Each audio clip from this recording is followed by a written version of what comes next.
What if America's oldest secrets were never meant to be found? Across Arkansas, massive earth mounds rise from the ground, built with purpose, aligned to the sky, and abandoned without explanation. Along the Arkansas River, a powerful civilization lived, traded, and disappeared so completely that even their name was erased. Beneath modern cities, sacred mounds were crushed, buried, and forgotten, hidden under roads, homes, and concrete.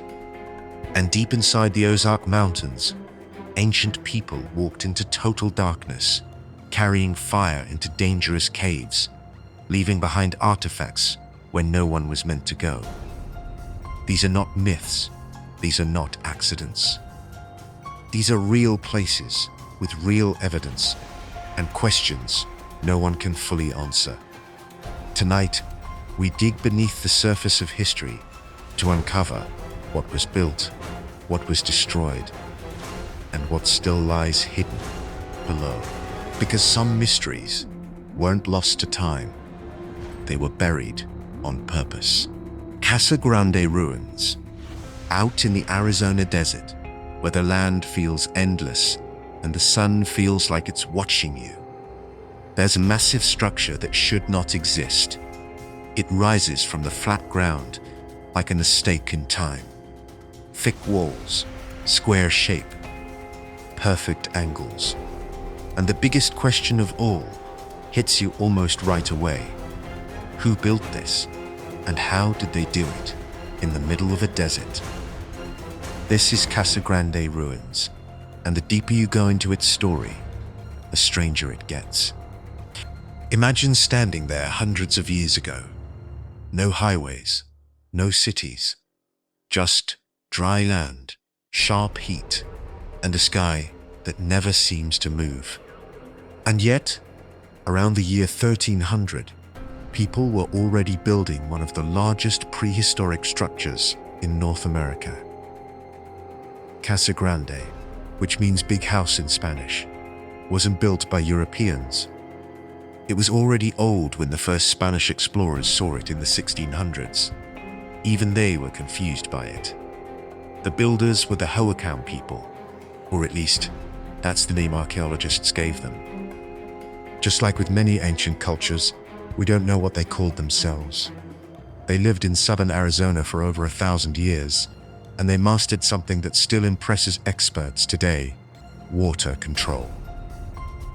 The Hohokam built hundreds of miles of canals, some of them wide enough to walk through. These canals turned dry desert into farmland. Without them, Casa Grande would never have been possible. But the building itself is where things get strange. Casa Grande is made of caliche, a natural mix of clay, sand, and lime, found in desert soil. The walls are incredibly thick, some over 3 feet wide, and they rise 4 stories high. This wasn't a simple house. It wasn't built for comfort. No fireplaces, no cooking areas, very few signs of daily living. So why build something so big, so solid, and so hard to make? One major mystery is its purpose. Some believe Casa Grande was an observatory. Small windows and openings in the walls line up with the sun during solstices and equinoxes. Light passes through at very specific times of the year. That suggests careful planning and deep knowledge of the sky. The Hohokam weren't just watching the sun for fun. In a farming culture, knowing the seasons meant survival. Others believe Casa Grande was a ceremonial center, a place for leaders, rituals, or gatherings tied to belief and power. The size alone sends a message. If you were standing in the desert and saw this building rising above everything else, you would know it mattered. It showed control, knowledge, and authority. Then there's another idea that makes people uncomfortable. Some researchers think Casa Grande may have been a symbol of control over water. Whoever controlled the canals controlled life. Maybe this building was a center of management, where leaders planned irrigation and decided who got water and when. In a desert, that kind of power is everything. What adds to the mystery is that Casa Grande stands alone. Yes, there were smaller buildings around it, but nothing else even comes close in size or design. It feels special, almost out of place, like it wasn't meant to be lived in, but meant to be seen. The construction itself raises even more questions. There's no evidence of metal tools, no pack animals, no wheels. Everything was carried by hand. Layer after layer of caliche was placed and left to dry. One mistake could weaken the entire wall. That means the builders understood structure, balance, and timing. This wasn't guesswork. This was skill passed down over generations. And then, just like with the Toltec Mounds, the people vanished. By around 1450, the Hohokam culture collapsed. The canals were abandoned, the villages emptied. Casa Grande was left standing in silence. No signs of a final battle, no mass destruction, just a slow disappearance. The desert reclaimed the land, but the big house stayed. Why did they leave? There are many ideas, but no final answer. Some believe long droughts made farming impossible. Others think floods destroyed the canal system. There's also evidence of social stress, conflict, and overuse of resources. When water systems fail in a desert, everything falls apart quickly. When Spanish explorers arrived centuries later, they asked local native groups about Casa Grande. Even then, no one claimed to have built it. It was already ancient, already a mystery. That alone tells you how deep this story goes. For a long time, Casa Grande suffered damage. People took pieces of the walls as souvenirs. Rain slowly eroded the structure. By the late 1800s, there was fear it would collapse completely. That's when something unusual happened. The US government stepped in. In 1892, Casa Grande became the first archaeological site protected by the federal government. Later, a massive roof was built over it to protect it from rain. That roof is one of the most debated parts of the site today. On the positive side, the roof saved Casa Grande. Without it, the walls would likely be gone by now. The structure still stands because of that protection. Visitors can walk around it, see the thickness of the walls, and feel how serious this place was. Rangers explain the history, and the site is treated with respect. On the negative side, the roof changes the feeling of the place. Some people say it breaks the connection between the building and the sky, which may have been central to its purpose. It also reminds you that this is a fragile ruin, always one storm away from damage. And despite protection, erosion continues. The desert never fully stops working. Another challenge today is how little we still know. Excavations are limited to avoid damage. Many answers may be buried forever beneath the ground or lost to time. And like many ancient native sites, Casa Grande doesn't always get the attention it deserves. Some visitors come, take photos, and leave without understanding what they're looking at. Now, here's my honest opinion. I don't think Casa Grande had just one purpose. I think it was many things at once. A symbol, a calendar, a place of power, a message carved into the desert that said, "We are here, and we understand this land." The Hohokam didn't fight the desert. They studied it, worked with it, and for centuries, they won. Their disappearance doesn't mean failure. It means change.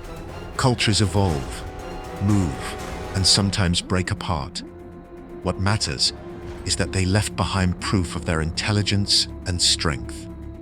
Casa Grande is not a mystery because it failed. It's a mystery because it succeeded for so long. As for the present situation, Casa Grande ruins is now a national monument, carefully managed and protected. The structure still stands under its massive roof, stable but fragile. The site is clean, quiet, and educational, with walking paths and guided talks. Positively, it's preserved, respected, and accessible. Negatively, it's still vulnerable to time, weather, and fading public interest. And yet, when you stand there, even today, you can feel it. The weight of the walls, the silence of the desert, the sense that this place was built for a reason we may never fully understand. Casa Grande is still doing what it has always done, standing strong, keeping its secrets, and reminding us that ancient people were far more advanced than we often give them credit for. The lost civilization of the Arkansas River Valley. There is a stretch of land along the Arkansas River that looks calm today. Water moving slow, trees leaning toward the banks, towns, farms, bridges. Nothing about it screams mystery at first. But beneath that soil, under fields and parking lots, lies one of the biggest unanswered stories in North American history. A civilization lived here for centuries, built towns, traded across huge distances, and then vanished so completely that we don't even know what they called themselves. This is the lost civilization of the Arkansas River Valley, and the silence they left behind is loud. Long before Arkansas was a state, long before Europeans stepped foot here, the river valley was alive with people. Not small groups moving around, but large, organized communities. Archaeologists have found signs of villages, farming, tools, pottery, and massive earthworks. These people knew how to live with the river. They used its floods, its soil, and its roots like highways. The river wasn't just water, it was life. What makes this story unsettling is how advanced these communities were and how little of them remains today. Along the river, from western Arkansas through central areas and beyond, there were mound sites, plazas, and settlements tied together by trade. Items made from copper, shells, and stone that came from hundreds of miles away have been found here. That means these people were not isolated. They were connected to a wide network that stretched across what is now the United States. Ideas moved with those goods. Beliefs did too. But here's the problem. Unlike famous sites like Cahokia, the Arkansas River Valley sites were mostly destroyed before anyone realized their importance. Farming leveled them. Towns were built over them. Roads cut straight through them. By the time archaeology became serious in this region, much of the physical proof was already gone. So what do we actually know? We know these people farmed corn, beans, and squash. We know they built mounds, some for ceremonies, some possibly for leaders or important events. We know they had social order because not everyone lived the same way or had access to the same goods. We know they planned their settlements instead of placing them randomly. That alone tells us this was a civilization, not just survival. What we don't know is who they really were. Archaeologists use names like Plum Bayou, Fourche Marine, and later Mississippian cultures to describe groups in the valley. But those are modern labels. The real names are lost. Their language is lost. Their stories are lost. And that gap is what makes this feel like a true lost civilization. One of the biggest mysteries is how long they were here. Evidence suggests people lived and built along the Arkansas River Valley for over 1,000 years. Generations came and went. Children grew up, learned the land, and passed that knowledge on. This wasn't temporary. This was home. And yet, when Europeans arrived, many of these places were already empty. That raises the biggest question of all. What happened? There's no single answer, and that's part of the frustration. Climate change is one strong idea.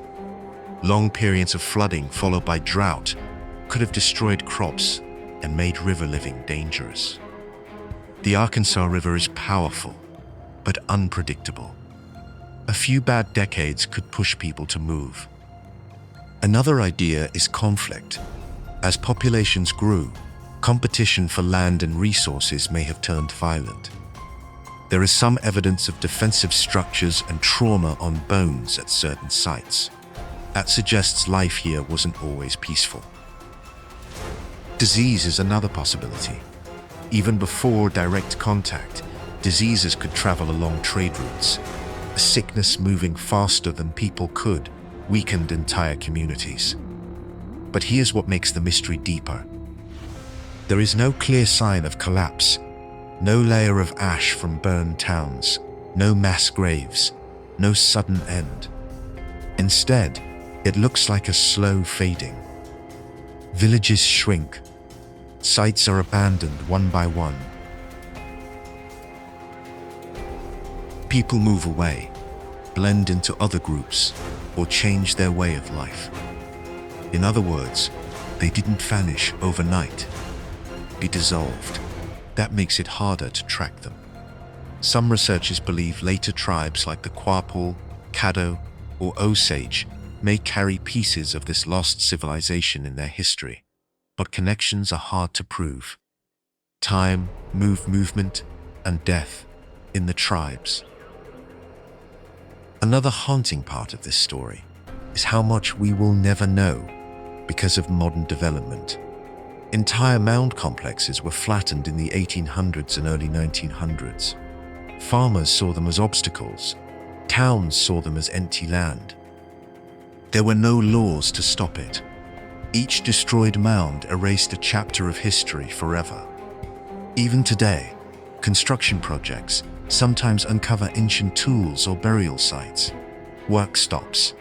Archaeologists rush in. A few answers are pulled from the ground, but it's never the full picture. It's like finding random pages from a book that burned centuries ago. There are positives to the present situation, though. Awareness is growing. Some sites along the Arkansas River are protected now. Museums, state parks, and universities are trying to piece together what remains.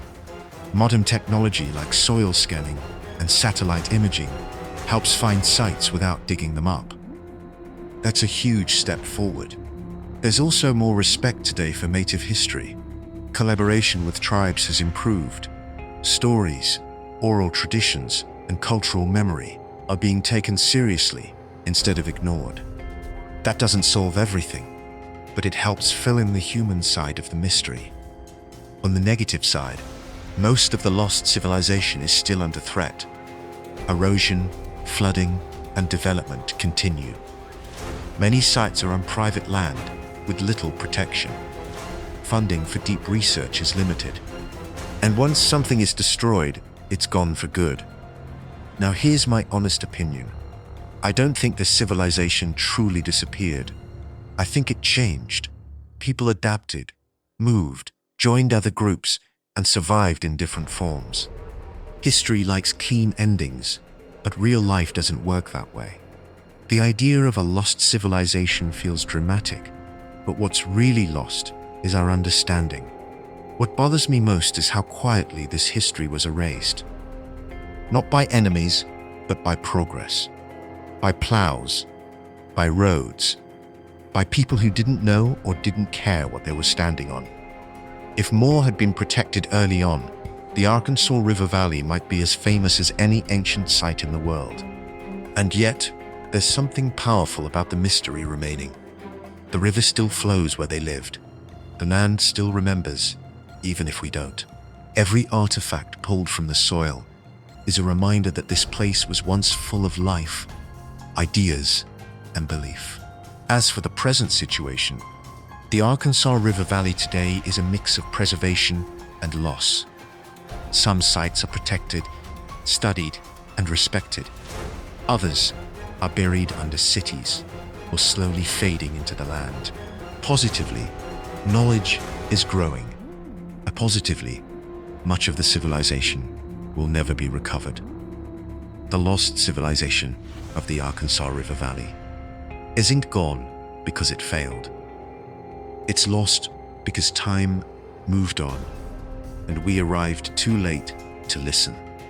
The mystery isn't just who they were, it's whether we're willing to protect what little they left behind before it disappears completely. Lost mounds under modern cities. Right now, as you sit there listening, there is a strong chance that somewhere beneath a city street, a parking lot, or a shopping center, an ancient mound is buried and forgotten. Cars pass over it every day. Buildings sit on top of it. People live their entire lives above it and never know. This is one of the quietest and most disturbing mysteries in American history. The lost mounds under modern cities. Long before modern cities existed, large parts of North America were shaped by mound-building cultures.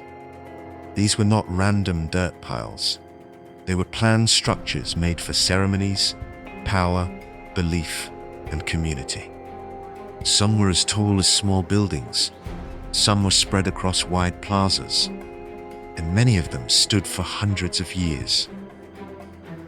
Then cities came. When settlers arrived and towns began to grow, mounds were everywhere. Especially near rivers, because ancient people settled where water was. The problem is, no one saw value in them. To farmers, mounds were just obstacles. To developers, they were free dirt. To city planners, they were in the way of progress. So they were leveled, filled in, and built over. In places like Little Rock, Pine Bluff, St. Louis, Nashville, and many others, records show that dozens, sometimes hundreds of mounds once existed. Today, most are gone. Not eroded by time, not destroyed by war. They were erased on purpose. Imagine that for a moment. Entire ceremonial centers flattened, sacred places turned into basements, burial mounds dug up and scattered, and all of it happened before archaeology was taken seriously, before laws existed to protect ancient sites, before anyone stopped to ask what was being lost. One of the most unsettling parts of this mystery is that we don't even know how many mounds are gone. Old maps, journals, and land records mention them casually. Large Indian mound here, several earthworks near the river. Then, years later, those same places are described as farms, neighborhoods, or downtown streets. No mention of what was removed. In some cities, a single mound survived because it was too big or too inconvenient to destroy. Those survivors became parks or landmarks. But for every one that survived, many more disappeared without a trace. Sometimes, the past fights back. Construction workers digging foundations occasionally hit strange layers of soil that don't match the natural ground. They find pottery shards, stone tools, human bones. Experts are called. And suddenly, a modern city is forced to face what it's been standing on all along. But even then, the answers are limited. Excavation in cities is difficult, expensive, and often rushed. There's pressure to finish the project. So archaeologists document what they can, remove what's required by law, and then the site is sealed again. Another chapter closed forever. What makes this mystery even deeper is how important those lost mounds likely were. Mounds were not built lightly.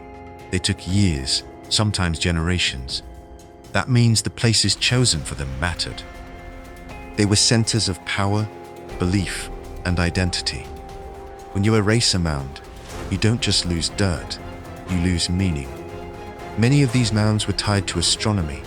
Others marked leadership or sacred space. Some were gathering points for entire regions.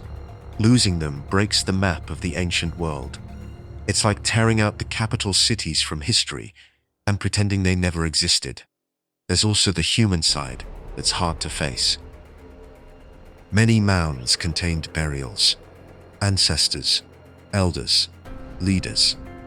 When mounds were destroyed, remains were often treated with little respect. Bones were thrown aside, collected, or lost. This wasn't ancient history to the people connected to them. It was personal. Today, there is growing awareness and regret over that loss. But regret doesn't rebuild what's gone. Now let's talk about the present condition, because it's complicated.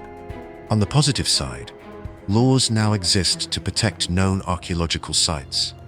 If a mound is identified today, it usually can't be destroyed without serious review.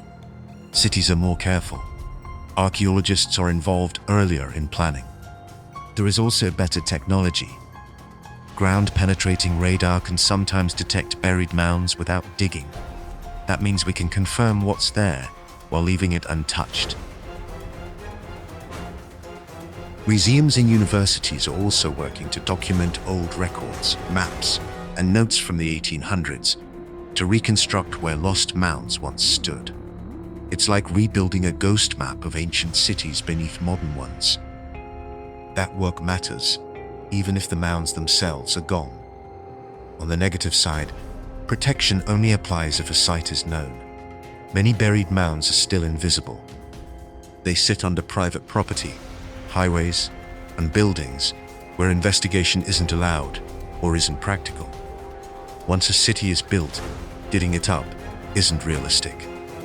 So those mounds remain trapped beneath concrete, slowly compacted and damaged by weight, water systems, and vibrations. There's also a lack of public awareness. Most people don't know their city has this hidden past. It's not taught much in schools.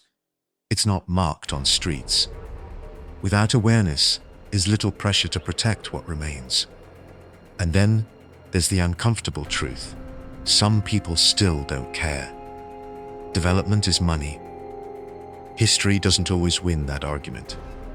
Here's my honest opinion, and I'll say it clearly. The lost mounds under modern cities are one of the greatest silent tragedies of ancient history in North America. Not because they were destroyed long ago, but because they were destroyed recently by people who could have chosen differently. This wasn't nature taking its course. This was forgetting. I don't believe the answer is to tear cities down. That's not realistic. But I do believe cities should acknowledge what lies beneath them. Mark it, teach it, respect it. Even if a mound can't be saved physically, its story can still be told. There's something powerful about knowing that your neighborhood sits on land that once held ceremonies, gatherings, and beliefs older than the city itself. That knowledge changes how you see a place. It adds depth. It adds responsibility. As for the present situation, lost mounds under modern cities exists mostly as records, shadows, and buried shapes beneath the ground. Positively, awareness and protection are improving, and technology allows us to detect and document without destruction. Negatively, most of these mounds are permanently damaged, inaccessible, or forgotten beneath concrete and steel. They are still there though, not gone, just hidden. And maybe that's what makes this mystery so powerful. Ancient people shaped the land, and modern people built over it. But the past didn't disappear. It's waiting below us, silent and unseen, reminding us that every city has a deeper story, and that some of the most important history isn't in museums or books, but right under our feet. Blanchard Springs Caverns artifacts. Deep in the Ozark Mountains of Arkansas, there is a place where the earth opens up and swallows sound.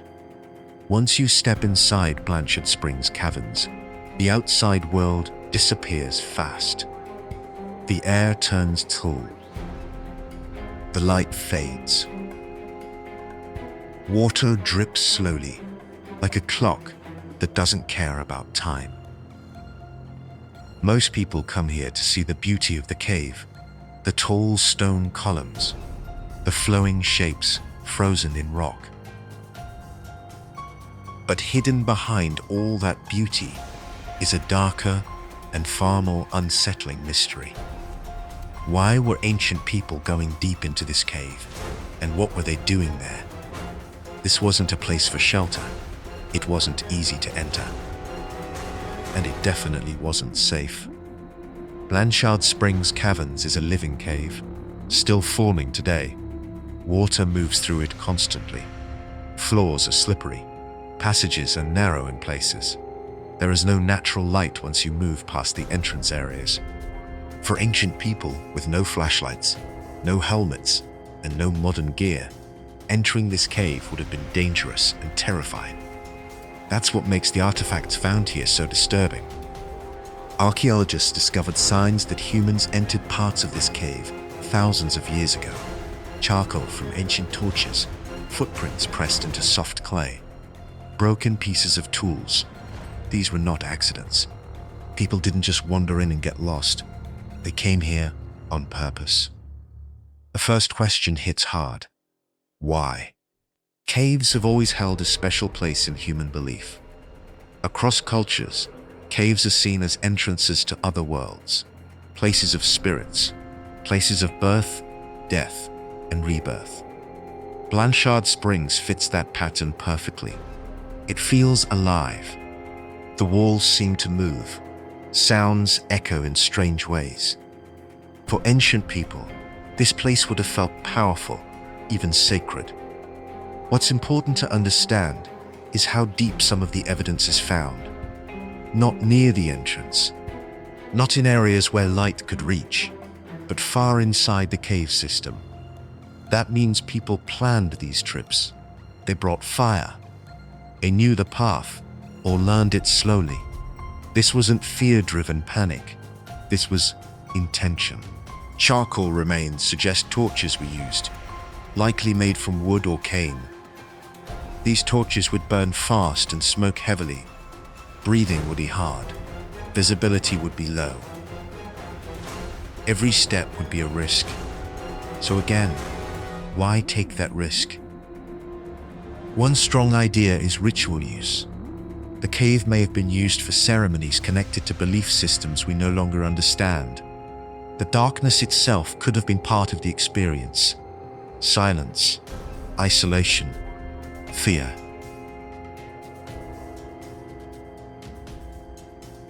All powerful tools in spiritual practice. Entering the cave may have been seen as entering the spirit world and returning changed. Another idea is vision quests or personal trials. A young person or future leader may have been sent into the cave to face darkness and fear alone. Surviving that journey would prove strength, courage, or spiritual readiness. The artifacts left behind may be traces of those moments. There is also evidence suggesting repeated visits over long periods of time. This wasn't a one-time event. Generations returned here.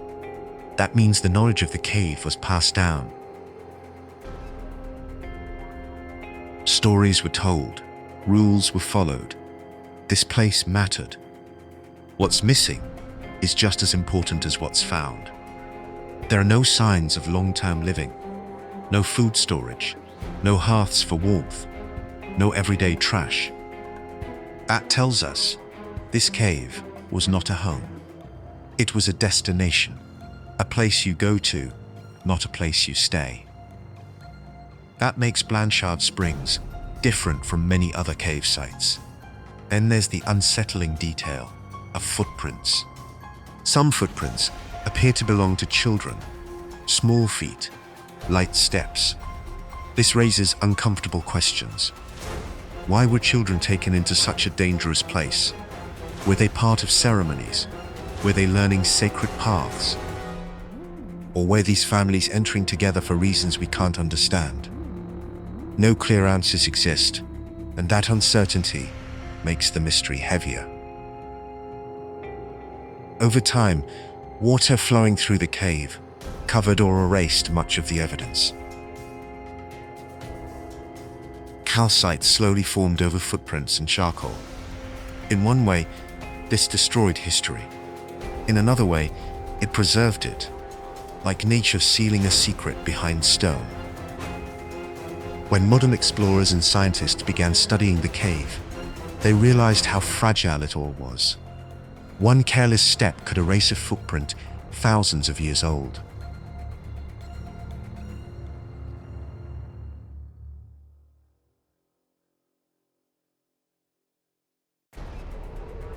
One touch could damage a formation that took longer to form than human civilization has existed. That's when strict protections began. Today, Blanchard Springs Caverns is carefully managed. Most visitors only see certain sections. Many areas are completely closed to protect both the cave and the history inside it. This is one of the positives. The artifacts that remain are protected from damage, theft, and careless destruction. Another positive is education. Guided tours explain not just the geology, but the human story. Visitors learn that this is not just a pretty cave.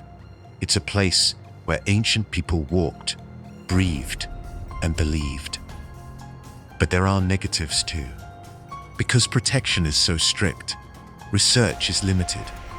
Archaeologists can't freely explore or dig. Many questions remain unanswered because accessing sensitive areas could cause permanent damage. We may never know the full story of how the cave was used. There's also the issue of what's already been lost. Before protections were strong, some areas were disturbed, footprints damaged, charcoal scattered. That loss can never be fixed. Another challenge is public understanding. Many visitors focus only on the beauty. They don't always grasp the deep human history beneath their feet. Without that understanding, it's easier for people to treat the cave like entertainment instead of a sacred historical site. Now, let me give you my honest opinion. I believe Blanchard Springs Caverns was a spiritual place first, not a practical one. The risks were too high, the effort too great, and the reward too unclear for this to be anything else. These people went into the dark on purpose. They wanted something from that darkness: knowledge, power, connection, change. I also believe this was not meant for everyone. The cave feels selective, controlled, like a place where only certain people were allowed to go, at certain times, for certain reasons. That would explain the limited evidence and the lack of early life signs. The presence of children still bothers me. It suggests that belief was taught early, deeply, and seriously. This wasn't casual tradition. This was identity. As for the present situation, Blanchard Springs Caverns today is both protected and restricted. Positively, the cave is preserved, monitored, and respected. Its natural beauty and ancient traces are safe from most harm. Negatively, much of its story remains locked away, unreachable without risking damage. The artifacts are still there, silent and untouched, sealed behind stone and water. The cave continues to grow, slowly covering the past while creating something new. That's the strange balance of Blanchard Springs. It hides history while protecting it. And maybe that's fitting, because this was never a place meant to give up its secrets easily. Ancient people understood that. They entered with respect, fear, and purpose. Today we stand at the edge, looking in, still asking the same question they once faced in the darkness. What lies beyond? And are we ready to understand it?